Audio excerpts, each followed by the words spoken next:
Hello everyone. This is a little video about what's the difference between 100% raw and mostly raw.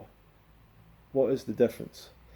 The difference is actually that one is a diet that you can do, the other is a diet that is a bit of an illusion, which I mean the mostly raw diet. The mostly raw diet is a bit of an illusion. It's a very short term thing that very few people do for a long period of time. What I've found when I've tried mostly raw and 100% raw is that cooked food and raw food don't really exist that well together. So you're going to end up going towards one or the other predominantly. And if you're eating cooked food, it's inevitably going to be cooked food.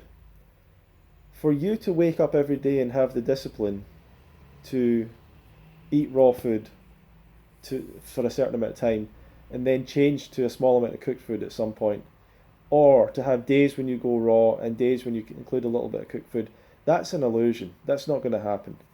There's no one doing that, basically. I mean, there might be a person doing that, but really there's not. Really, anyone who's online telling you they eat cooked food once in a while, almost all of those people are not doing that. I am telling you, you, and if you think that, you just don't understand human beings, psychology, diet, how we are with food, cooked food addictiveness. You just don't understand these things. You want to believe it. We all wanted to believe it. We all tried it out. It didn't work for any of us. And so we went fully raw because the choice was either fully raw or pretty much back to cooked food with fruit as a snack, as an enjoyable snack, but not really your diet, and maybe a salad now and again. But they're just as likely to be eating junk food at the same time. So this is another thing with ex-vegans and whatever. A lot of them were always going back to junk food and going back to other things and eating things in restaurants and you know and and I just knew they were never really going to get this until they got into it for a long period of time and did it right. And even for the first year that you do this, you might still not feel right. And that's the reality of it. It's a process of healing. It's like you've got to realize what you're coming from, what you've done to your body. I don't want to make this a big fear thing, but that's the way I felt about it. That's the way I thought about it. I've been doing the wrong thing over and over and over for years and years and years. My body has had to deal with the wrong thing over and over and over, and now I'm giving it the right thing. And how much damage has been done, stress,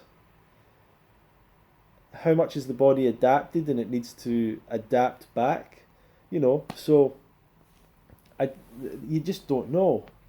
We don't have the ability to measure that kind of stuff.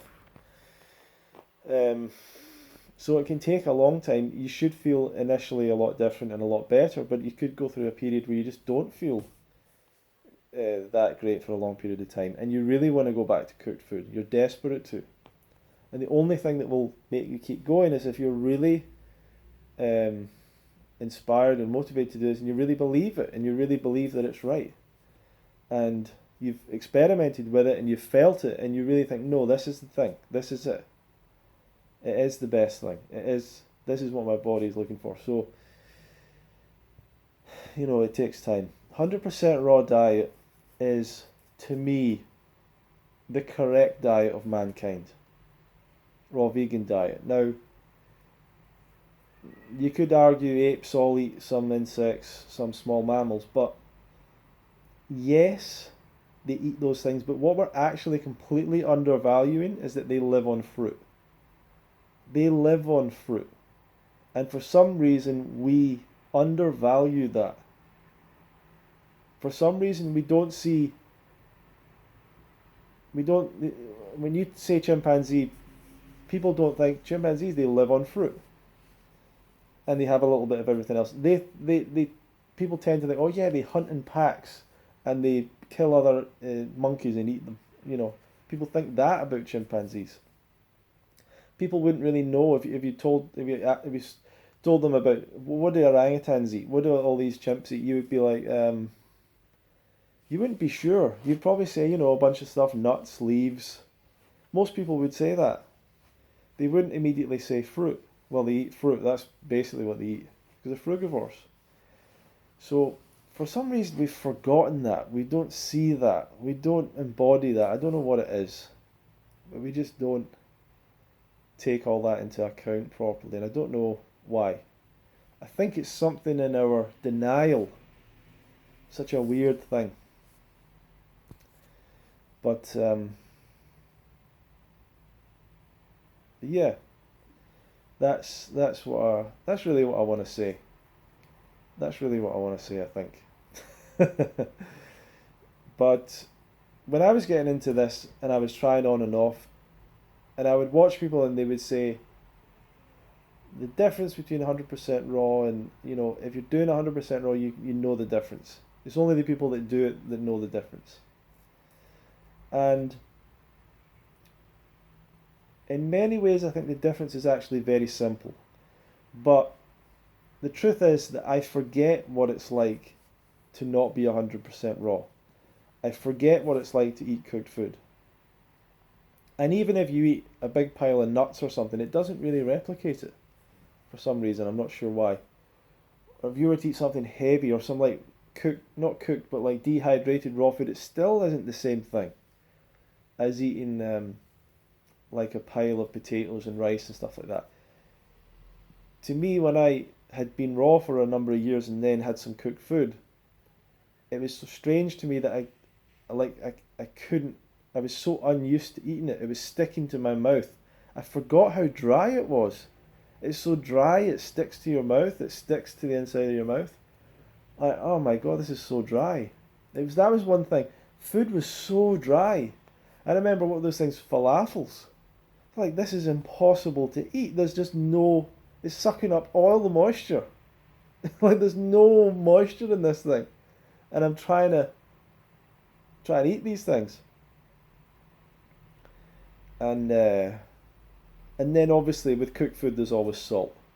Some of you are maybe on a salt-free cooked diet, but there's not many people. And people on a high-fat raw diet tend to have salt with it as well, or a higher fat raw diet. Salt to me is not worth it. Well, I don't even know what it's worth. It's not worth anything, but it's definitely not. It's not worth it for the flavor, I guess is what I mean. Salt is not worth it to me for the flavor, and it is an incredible flavor enhancer. It does something. Some people have said to me that it corrodes the taste buds, makes them more sensitive. I don't think it's really that. I think it's just a very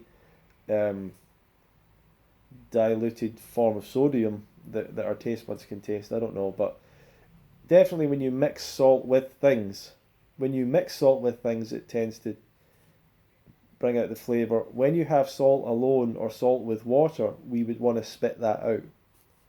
That's a clue. That's a big, big clue. If you're spitting things out, if that's your natural reaction. So salt isn't worth it to me for the flavour. I get itchy sometimes if I have salt. You know, what else do I get from salt? I get a bit of itchiness. The itchiness, I just get this itchiness that I don't like. I get this legitimate itchiness. I guess it's the salt, my body releasing the salt through the pores, and it kind of irritates your pores or something, so I get itchy. Yeah, I don't like that. If you give up salt after about 2 or 3 days, maybe even after one day, your tongue will be like white. This is what happens when people detox. They get a white tongue. It's actually, to me, it's salt coming out. I think that's what it is. It's like that's how much salt is just stored in your tongue, like, which is weird to think. It's just weird to think. We don't give salt to babies, you know. The only way to get salt-free food in the supermarket is baby food. So that's another clue. You don't give stuff to babies, then that's a bit of a problem. it's a bit of a problem. So yeah, that is a difference. There is a difference. There is a reason to do it. A lot of people who say to me, "Well, there's a really difference between raw." I'm like, sometimes they want to put across the idea that they just have cooked food now and again. And then when you speak to them really about their diet and you really go into detail about it and you meet them and you stay with them or whatever, they're eating. You can see they eat so little raw food. They're definitely not eating. Like, this is what this is something that you work out. If you go and stay with someone or you're around someone and there's some raw food there or some fruit or whatever, and they eat like a tiny amount, you just know that they're not a raw foodist. Like, they're not doing a raw food diet just because they're not eating the quantity required. They're doing it for you for a day. Like, they're pretending that they're raw for a day. They're just not used to it, right? So, so whatever. It's all good. If you want to come and learn about this, come to UK Fruit Fest. And Fruit Fest is not this weekend, starts next weekend. So there's very little time. Registration will end on Saturday. We're not taking any more registrations after Saturday. So on Saturday we're doing a webinar you can join and you can learn more about the event, but we'll also have a Q&A with Doug Graham, Rick and Carandina, Ted Carr, Chris Kendall, me, Rosalind Graham, Professor Rosalind Graham. So if you want to check that out, go to fruitfest.co.uk/webinar. Click on the link there, sign up, register, and we'll see you in the webinar this Saturday. I look forward to seeing you there. Thank you very much.